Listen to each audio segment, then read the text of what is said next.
Magandang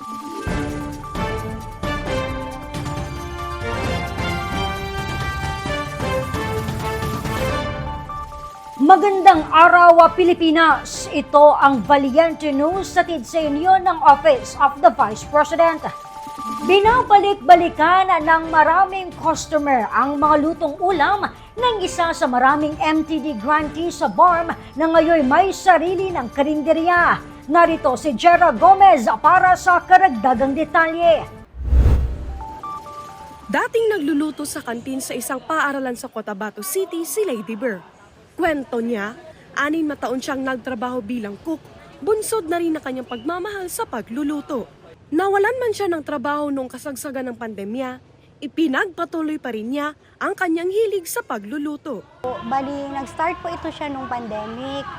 Yung pandemic po kasi, syempre, bihira lang, medyo medyo mahina yung mga pangkabuhayan natin. Kaya napag-isip namin nung pandemic na magluto kami ng kapatid ko ng ulam, tapos binabalot-balot lang namin yung ulam.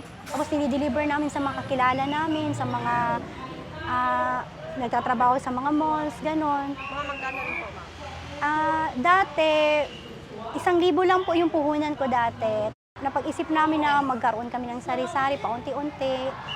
Kasi pag nasa bahay lang po ako, gusto ko po na may another extra income po ako.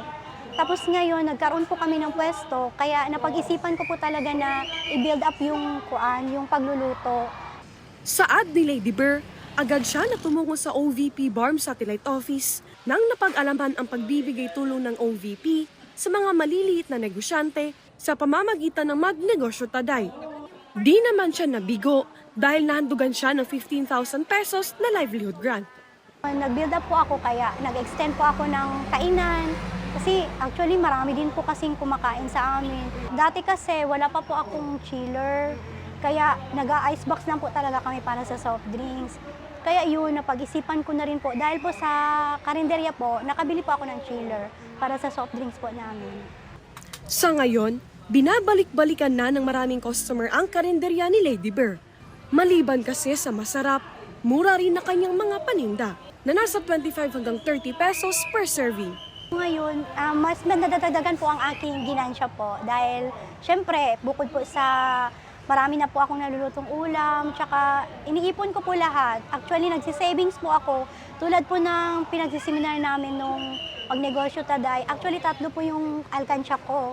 Bali, savings ko po para sa bills at tsaka savings ko po para sa yung ginansya po namin at saka savings ko rin po para sa pagruling namin ng kapital po. Sa isang araw, pag nagmamalengke po ako ng 1,500, siguro pag nauubos yung ulam ko, kumikita po ako ng 5,000. Hangad naman ni Lady Ber na marami pang matulungan ng OVP na kapareho niya na nangangarap na magkaroon ng sariling negosyo.